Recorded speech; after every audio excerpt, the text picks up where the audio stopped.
at me, Lord. Look at me. I'm changing,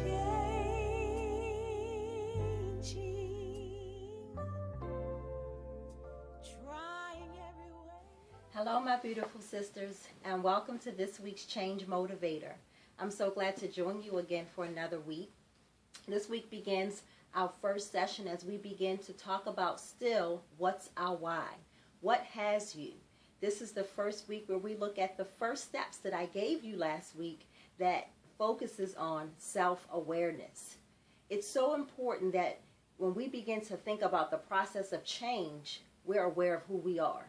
Nothing can ever change if we don't know who we are. We don't know what makes us tick. We don't know what motivates us. We don't know what's driving us. We don't know what's keeping us or holding us back. So before we can fully answer or even embrace what our why is, why we do what we do, or why we desire what we desire, we got to know where that stems from. So this first week of a 4-week series is going to start looking more deep into who we are. It's going to make you think about the questions of what is motivating me? What really is holding me back? What is deeply rooted in my past that's affecting my present? Nothing in our present can come to fruition if we don't identify what the root of the issue is. If we don't look at what the past circumstance is that's keeping us from moving forward. So this week is going to ask the difficult questions. It's going to cause you to delve into some places that maybe you pushed away or put on the back of the shelf because you really didn't want to deal with them, or you really didn't want to address them, because for some of us, they're places of pain. They're places of bad memories. They're places that we just don't want to really bring to the surface because they make us face us. They make us say, you know what, that's not good. That's not healthy. That's not going to help me achieve my goal. That's not going to help me be much more healthy. That's not going to help my mindset. That's not going to help me feel good about myself. But we must have those conversations, my dear sisters. We must begin to analyze the thoughts that we're speaking to ourselves. Never mind what other people are saying to us, but what are you saying to you? What are the conversations when no one else is around, when it's quiet and it's just you, and you? What are you saying to you? What are you feeding in your mind? What's your environment? What's your environment say about you? Is it noisy? Is it cluttered? Is it overbearing? Is it too hot? Is it too cold? What is it? Who's in your environment, and what are they speaking to you?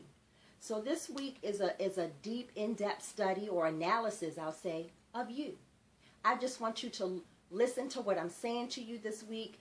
Review what will be in the homepage this week. The words that will cause you to think about what you don't want to think about. Those things that will cause you to think about your thoughts. Think about your situation. For some of us, the situation is unbearable, but we've become comfortable in our uncomfortable places. We've become used to the roots that extend deep into our lives, that have us anchored to a point where we almost feel like we have nowhere to move.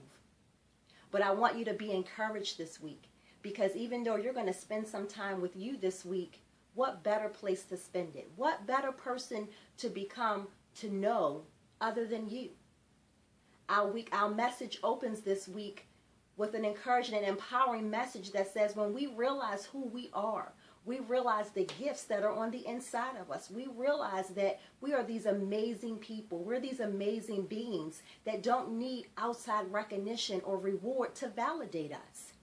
I want you to begin to shift your mindset to stop looking on the outside to be validated. But what streams on the outside is everything that you've built up on the inside. Your outside appearance is only a replica of everything that's occurring on the inside. So my question to you this week, my sisters, is not only what is your why, but what's gleaming on the outside as a representation of what's on the inside? Are there some jarred and charred edges that need some refining and some retuning? I think so. I know for me it does. I know for me, I have some places that I'm still refining and I'm still fine-tuning.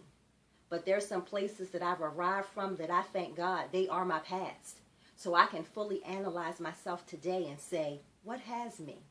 What's my why? So my dear sisters, as we go forward this week in the first part of our 4-week series of self-awareness, think about those questions that I presupposed to you this week. Think about those things that you really want to change. And think about putting one foot in front of the other. Many of our issues are big. They're the big elephant that sits in the room.